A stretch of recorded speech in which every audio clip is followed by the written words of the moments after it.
Hi, this is Abul Hussain coming to you direct from London, the United Kingdom, and welcome to another episode of the SMMA Mastermind podcast, where we talk about how you can start or scale a digital marketing agency. And we also bring on subject matter experts like this guy over here or there to help us to share their wisdom so that we can grow our businesses and also deliver better results for our clients. Now, if you are watching this episode outside of our Facebook group, find the link above or below this video or go to smmamastermind.com. Enough of that. I have a very special guest joining me for a second time now. I mean, we had so much fun first time around that he is back to again share his wisdom. He is the founder of Roosterly, a platform that is trusted by over 2,000 business leaders, executives, influencers to help them up their game to establish a position of thought leadership via social media. Irfan Jafrey, welcome to the show. Thank you for having me. It's always a pleasure. From the time that I initially, met you, I just want to tell you that my respect for your knowledge has sincerely increased. I mean that absolutely sincerely. The more I see what you're posting and what you're sharing with your tribe, if you will, I mean, it is just fundamentally good knowledge. And even for some folks that have been in the marketing game for 12 or plus years, some of those things we forget. They're nice reminders, right? And I think we all need that sort of virtual kick in the pants. So thanks for having me.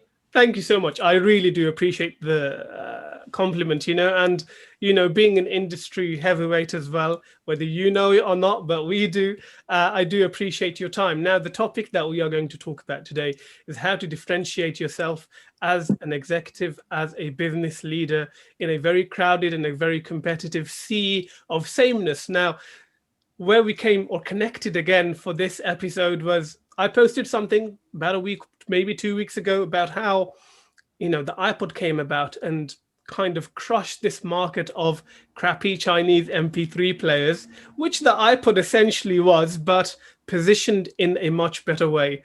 And we're going to talk a bit about, how we can take the principles that companies such as Apple are using to position their products and help you to position yourself as a thought leader, as a business leader, as a consultant, whatever you want to call it. So, Irfan, first of all, it'll be remiss of me to kind of not to bring Roosterly into it a little bit.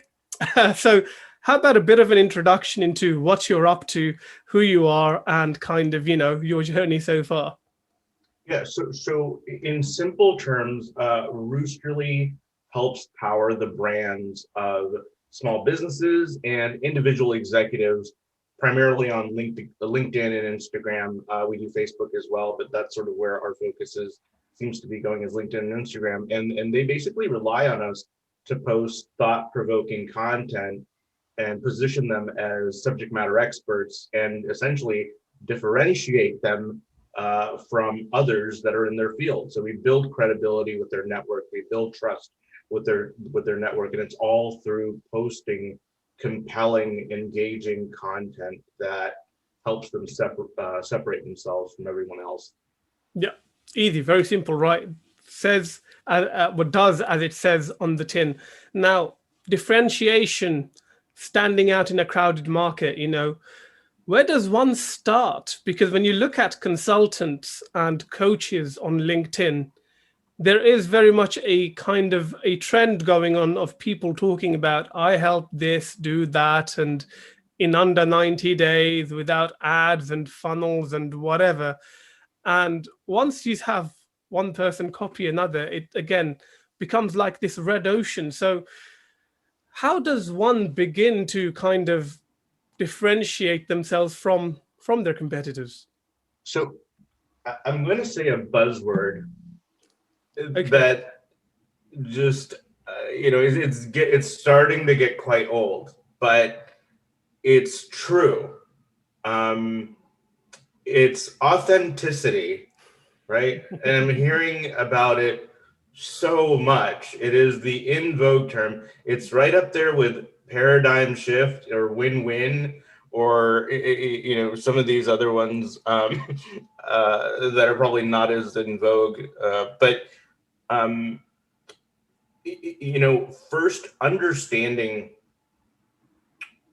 who you are, what your values are, what you care about, right? And then the challenge really becomes, I've got your post, you know, so let me sort of pause. I've got the Facebook post of yours that you had created to talk about differentiation. I'd love for you to share it on your screen or maybe edit it. I will put it in the edit, but you can kind of read it off your screen. Yeah, so it's an Apple ad. It's got the first generation iPod on it, and it just says 1,000 songs in your pocket. It doesn't talk about technology. It doesn't talk about, you know, features. It doesn't talk about anything. And that brevity is what creates the impact. It's simplicity. I think Winston Churchill, there's a quote from Winston Churchill where he had said, if you want me to write page, I'm paraphrasing, I don't remember the exact quote. He said something along the lines of, if you want me to write pages or speak for a long time, I can do it, no problem, like at a moment's notice. But if you want me to say something concise and short, I really have to prepare for that. And I totally butchered it, but that's sort of the gist of what he was saying. Is it takes a lot more effort and thoughtfulness and wit and intellect to condense something down to its most powerful form and really distill it down.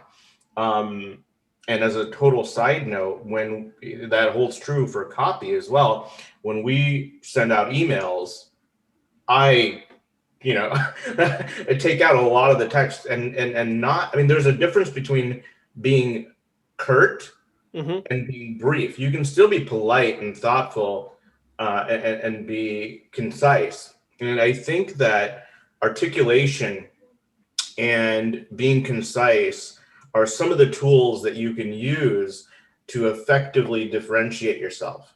Yeah. Does that answer your question? Absolutely. I think simplifying things can be quite a complicated, a long-winded process. No, I think. Yeah, I think I just did that, by the way. Well, a little bit, you know, but it takes some kind of practice and whatnot. Now, you threw a buzzword out there, authenticity, right? Which is, I think, used and overused. And now I have people who are talking about being the anti-authentic leader. You know, I've seen some Facebook posts, some LinkedIn posts around that, why authenticity and being authentic is not the right thing to do. Now, for someone who is trying to position themselves as a leader, because often, you know, leadership takes many forms, as you would know, you know, you could be a leader in your house, you could be a leader within an organization, you could have a hierarchy of leaders and whatnot. How does one, I suppose, portray or project their true authentic self without faking empathy, without kind of putting on a fake smile or anything like that? Yeah, let me take one step back and give you an example of two specific clients that come to mind. We've got one client, a very sharp individual. However, she's a consultant and she's relatively new. She's just coming out and transitioning out of her corporate job to be a consultant. And whether it's insecurity or lack of confidence or any number of things, what that's doing is that she, for some reason, for those reasons, feels that she needs to give off a bigger organizational image behind her, that she's got, you know, multiple, you know, worker bees that are doing stuff, and she's sort of this. And look, that would work in 1985. It might work in 1995.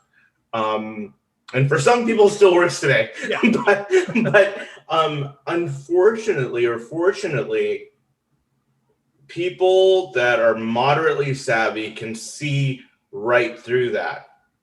And it doesn't do a service if that's, it doesn't benefit you if that's what you're doing, right? You've got this big company logo and sort of our team and all the rest. The team is you. Yeah, I've seen a lot of that. Yeah, and so I say that half jokingly, but I think what they miss, what individuals who are engaged in that type of persona building or marketing, what they miss is the most people who are going to work with them or potentially engage with them, they're not going to be influenced by that anyway. They're going to work with you because of your integrity, their ability to trust you, and how they perceive that you'll be able to deliver on whatever the deliverables you're supposed to be providing are. And so for those types of small businesses, that's 1, 2, 3 people, lead with the fact that you're the ambassador for your brand. It's your face that should be out there. And so let's start with just that as a fundamental sort of guiding principle, right, of how you take your company forward. And hey, this is who I am. This is where I'm at in the journey. Putting yourself out there, and it's somewhat vulnerable to be out there like that, right? Let's be honest. But having the confidence to do so allows you to feel like less of an imposter and do better work. So I think that's important for anybody starting out. So I mean, you've given the example now. How does one overcome it then? Kind of thinking about some practical steps. Someone might be watching this and they might be thinking, you know what, Irfan, you're describing me right now. So, where does one start in kind of dealing with that imposter syndrome and really kind of being able to be their own ambassador? Well, the reason I'm so familiar with it is because I went through that. I started in 2009 with my first company, and I was look, I'm not a sales guy. I'm not an extrovert. I meet new people. I'm looking down at my shoes. Not lack of eye contact. Things like that. I've gotten a lot better.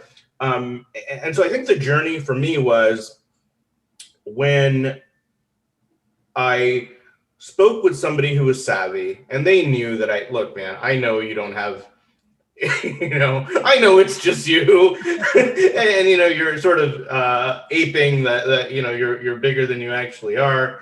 But they did business with me anyway, right? They sort of called me out, and then they did business with me anyway because they felt I was smart, and I could deliver on what I was saying.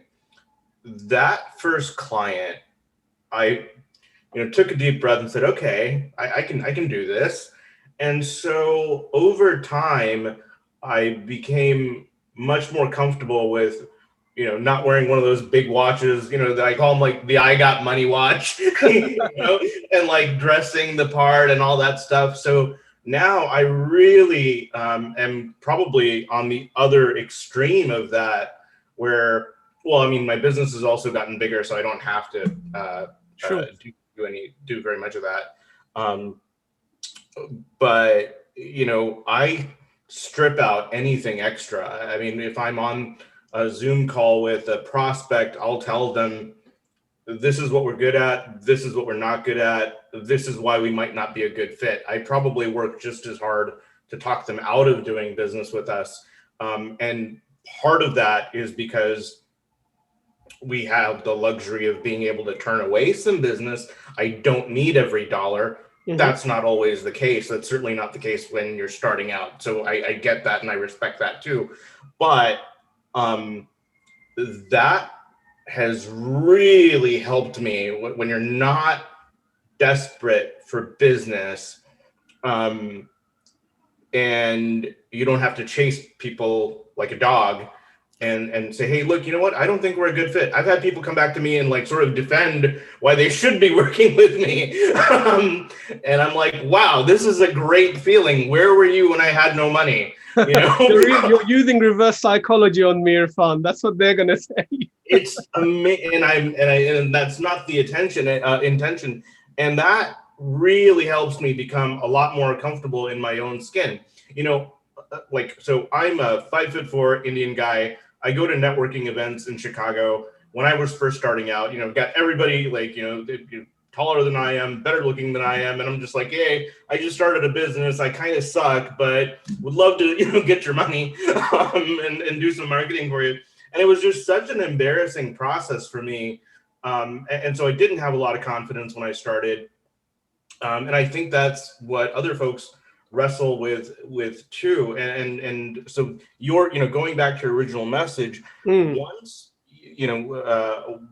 you can distill down what you're good at, what you're not good at, what you care about, what you don't care about, who the right client is, it's almost like this magnetism where you just automatically get attracted to your ideal client and they get attracted to you. And that's never been more evident in our most recent marketing campaign that we're doing, that we started in the very last week of March.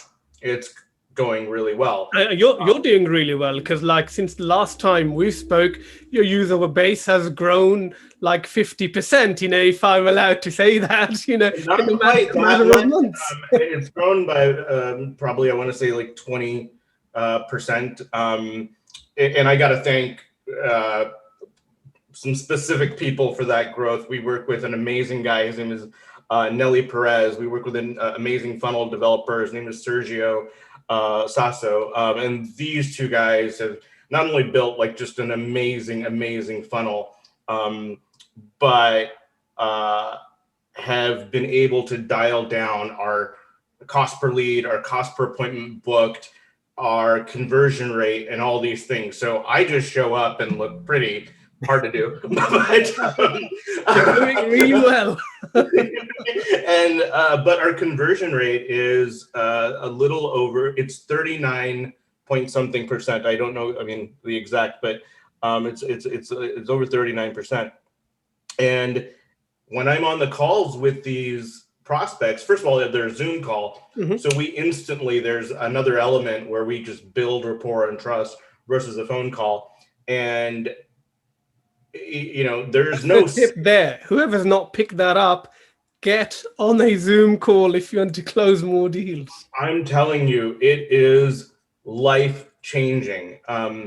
And I talk so my typical call should be 20 minutes. Depending who's on the other side of my screen, I spend maybe 70% of the time letting them talk about what they do, right? And I absolutely love it, because that is my dream job, right? Like I get to live vicariously through my clients. I mean, one's a CPR training company, one's a coach, an attorney, a plastic surgeon. They run the gamut, and I'm just like, wow, this is so great. And then I spend maybe 10 minutes, honestly, 15, 20 minutes. And some of these calls end up running way over time. Sure. But at the end of it, because it's like a genuine conversation that you have. Yeah. Imagine that. And they end up signing up. I mean, our product is free to try, so there's not a lot of risk. But over time, we can talk about other solutions, and we've had folks that have consistently upgraded into higher levels of service. But that genuine conversation, let me tell you something. When I started doing demos with other companies and other vendors, and they have a similar model, right? They do ads, they do inbound marketing, they're using HubSpot, whatever, any number of different things, ClickFunnels, whatever. And I would get in on these calls with sales reps, and these folks are put through a process to convert sales, right? As they should be. And what was painfully annoying to me, almost borderline offensive, was just that no matter what I said, their response was, yeah, okay, awesome. And I'm like, dude, I just told you that, somebody died. Like, okay, great. So here's how our product works. Like, dude, F you. Like, are you actually listening to me? Just slow down and get out of your own way. Yeah. For 2 minutes, just, turn down the phoniness there. And that is something that absolutely gets under my skin. It's incredibly disrespectful. So when I'm on the phone with any of our clients, or prospects, I should say, or my other, I've got 2 sales guys, I tell them the same thing. Like, look, just turn off the corporateness, or take off the sales hat. And if they're telling you something that's, I mean, this is their business. They've put in their blood, sweat, tears, you know, and they've gone through, you know, growth and decline and pain and suffering building it. Have some empathy. Yeah, right? Empathy, you know, all these words: genuine, empathy, authenticity. These things, you know, in today's day and age, you know, social media is a curse and a blessing. It gives you the opportunity to reach out to a lot of people, but if you use it incorrectly, it can just be really, I mean, we wow, I'm getting really passionate in this conversation. I'm throwing it's great. It's great. I love it. You really got to just take a step back and be thoughtful, be less concerned with how you appear, right? Or how your persona, or how you're coming off, and be more concerned with your audience and what do they need from you as a resource, right? And then that's sort of Roosterly's mission and focus, is positioning folks as a resource to their audience. And that's not a plug for Roosterly necessarily. But no, absolutely. I mean, you can do a lot of this stuff manually if you want to, but you know, I mean, for those who want to work smart and not hard, we've got a solution there. And you know, a lot of people say leadership is about effective listening, and I think this is something that is totally missing, especially with a lot of these sales courses as well that you see on the market these days. You know, you have the same group of people teaching the same rubbish, and they're just kind of creating minions, literally, who just all operate the same way. Because I have come across these people who just say stuff like awesome or this or that, and then you know they're not even listening because they're so scripted, and they've taken this robotic approach, brought it to social media, which is supposed to be social. And you know, it's giving a lot of coaches and consultants a bad rep, especially if you see what's happening in these Facebook groups where people are coming to have conversations about why cold, you know, messaging and whatnot is quite ineffective for a lot of people, because someone's had 20 others in their inbox who didn't really care about what they're doing, but just wanted to shove a solution down their throat. Now, you're going to talk about this marketing campaign before we went off in this wonderful tangent. So let's come back to your campaign. Absolutely. So when I make a mistake, I don't learn from it the first time. I usually make that mistake a good 3 times. And so when I started Roosterly in 2015, and I'm just going to be very transparent here, guys, I did not have insightful knowledge around sales funnel development or inbound marketing. And so I hired a guy, you know, as a full-time employee to build an ad campaign. He didn't know 2 things. Number one, he didn't know what he sold me. You know, he didn't know that well enough. Number one, he didn't know Facebook ads. He didn't know Instagram ads as well as he should have. But he had done a course for $500, right? Yeah. And so here I am giving him a nice salary, and he didn't have the maturity to understand the nuances of our business. He just was a young, hungry guy, I think. And we proceeded to spend way too much money on generating leads that there was no funnel attached to them. It was just a series of missteps, and we didn't get any sales. And you know, or you know, maybe we got a half dozen of bad sales, right? Poor audience targeting, cost per lead was way too high. There's no retargeting. There's no real funnel. There's no, you know, sequence, process, nurturing, relationship building, nothing like that, right? If you look at the sort of the classic 6 steps of a funnel, you know, exposure, I don't remember them off heart, but there's a whole the steps of the funnel. We did it again. I hired another guy. Same process. Just plugging in, what he, whatever course he took and whatever that taught him. Yeah. And he'd actually worked for a company, a large company, I think, as a ad manager. And so that's why I had a little bit more faith in him. But, as a small company, the skills and the things that you really need, I mean, you got to grind. You got to know that stuff. Yeah. You got to be able to make decisions instead of just setting up a campaign and, throwing down a credit card. So I was burned on that whole process. The bulk of our subscribers up to that point that led to our growth was really difficult to get. It was word of mouth. It was cold emails. It was speaking at events. It was a lot more work than it should have been. Mm-hmm. And so I was at a point where I was really depressed and frustrated and, how are we going to really scale? How are we really going to grow and offer our services to the people that need it the most? So I was on a ClickFunnels group, and I have this sort of, depending on the day of the week, my thoughts on ClickFunnels changes. I'm not going to say anything. They've got good lawyers, I hear. For the beginner, I think it can be pretty life-changing. So anyway, I met someone, and this was going to be like my last try.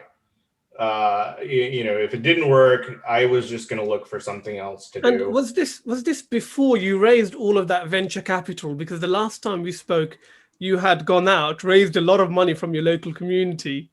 And I remember you initially burned through a lot of that money. It was not fun. A lot of people think that if they just have X amount of capital, that's all they need. That's the only thing that's stopping them from really growing a business. I don't think that's true, right? If I had to do it all over again, I would not have raised a dime until and unless I knew exactly what my LTV is, exactly what my CAC is, exactly what my cost per booked appointment, my conversion rate, like all these sorts of really key metrics. I may have taken $20,000-$30,000 and ran a 6-month campaign or something like that to really nail down those numbers and say, hey, look, guys.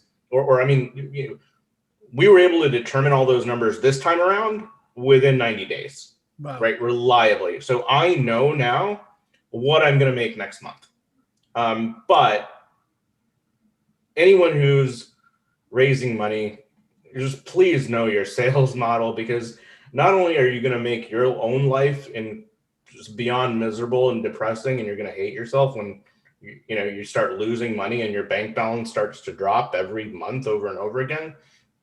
And you question your business model, because our whole business model was based on being able to generate, people raising their hand by coming to our website in some way, inbound marketing, right? And that's sort of how a lot of companies have scaled very quickly. And so I went through, we're a 6-year-old company. I went through, sort of dips and growth, but it was just painfully inconsistent. And so that's not fun, dude. I mean, it's like I can imagine. I can feel it in your voice, and this is the true life of an entrepreneur, right? We were having a kid, and I couldn't afford healthcare insurance. So it's not fun. But God willing, they say in my religion that kids bring their own wealth with them, their own, God provides for them. And so that is something. I'm a moderately religious person, and I was really scared about what I was going to do. I don't know anything other than what I did, other than running a business, right? Like, I make a terrible employee. I haven't worked for anyone for a really long time, so I don't know what I would do. My options were really, and there's no shame in driving Uber or Lyft or whatever, but that's what I was going to do. That's the point I was at. And things turned around. It was my last, last dance or whatever you want to call Roll of the dice. Yeah, last roll of the dice. And it just worked. And so now, we spend a fair amount on ads on primarily Facebook and Instagram. Now I'm in a position where I'm really focused on going into other channels like Google AdWords, which have gotten a little bit more expensive, but I don't want to rely on one thing, on one platform, right? I want to, test these other ones and see if we can get better clients, or higher average revenue per client. So our cost per lead is low. Our client acquisition is where it needs to be. Our return on ad spend is a 9. It's double what's considered good. That's absolutely awesome. Yeah. Yeah. So I've been through so much shit that I'm just waiting for something to go wrong. So God willing, it won't. It's called fear of success, isn't it? I mean, people talk a lot about fear of failure, which is what stops you from taking action. But once you reach a certain point, there's something called fear of success that really kicks in, right? Is this going to last longer? Am I good enough? Is this real? And there still is a bit of fear of failure, because obviously what goes up sometimes does come down. Well, I'll tell you one thing. I definitely don't have imposter syndrome anymore, because that's awesome. I've been through, just pain that I would not wish on anyone, especially somebody who's, might be married and has kids. My wife didn't certainly sign up for this, when she married me. She's much happier now. But, when you go through some of these dips where you question every decision you made since high school or whatever, or what went wrong in your childhood to put you in this screwed up position, it's not fun. But when things start working, then you're almost demanding of where you want to be at. You're like, I need 10 salespeople. I need this, I need that. And if I don't get there, shit's gonna hit the fan. So I would say, you can't fake that. I think you just become more aggressive in how you pursue business. Your self-worth a lot more. You become much more mature as an entrepreneur, as a business owner. And it's funny, because now it's like the cool thing to do is own a business or be an entrepreneur, whatever that means. I know some people who, they've got wealthy parents, and all of a sudden they're now a CEO, and they've got a business card. They've got a great social media presence. They got an expensive car. I don't know what the F they do. But I can guarantee you I can run circles around them when it comes to running a business, because I've been through a lot more than they have. And that's not bragging. That's just no, I mean, you've earned your stripes. Yeah. And I think that's just, so when you see these folks that are, coaches overnight and consultants overnight, it makes me want to roll my eyes, like, okay, you're a coach, great. And your voice is shaking on the phone as you're talking to me. I'm sure you're great at what you do.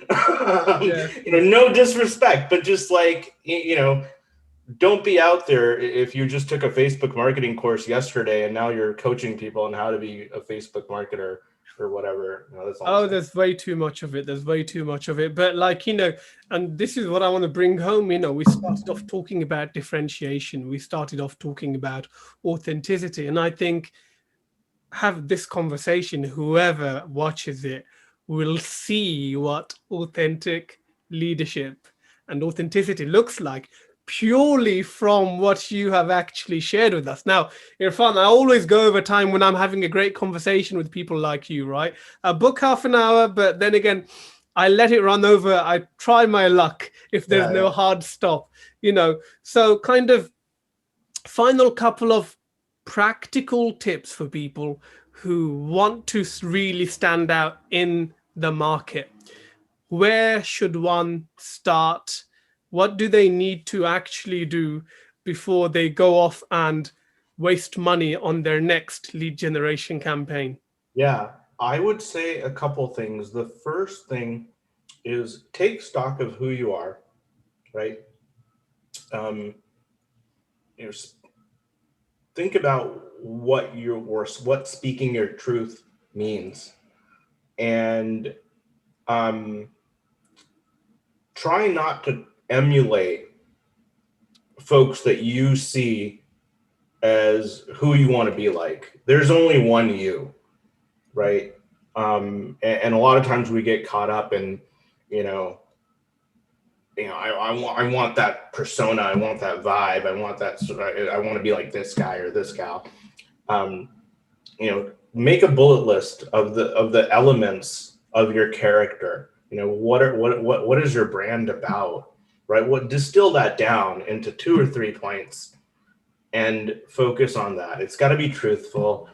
And then you can go out there in the marketplace and not care and just be free to just do a good job and be yourself. And I know that sounds like that whole be yourself sounds cliche, but it's really powerful and true. Yeah, no, absolutely. Absolutely. And I think you are the perfect role model of that. Now, for someone who wants to connect with you, find out a bit more about you, find out a bit more about Roosterly, or just follow you for more great wisdom, where's the best place to find you? I like to connect with people on LinkedIn. So just go to LinkedIn and type in my name, Irfan Jafrey, and book a call with me. And we don't have to, I won't sell you. I genuinely love meeting people now, right? I think you can take this video and turn it into a VSL, and honestly, people will fall in love with you, honestly, right? I mean, the first time we had a chat, it was a great conversation, and now this is better. And I think we're going to have a round 3 at some point, because you have so much stuff that, that I need to pull out here that you are sharing, which is absolutely awesome. So on that note, Irfan, thank you so much for your time.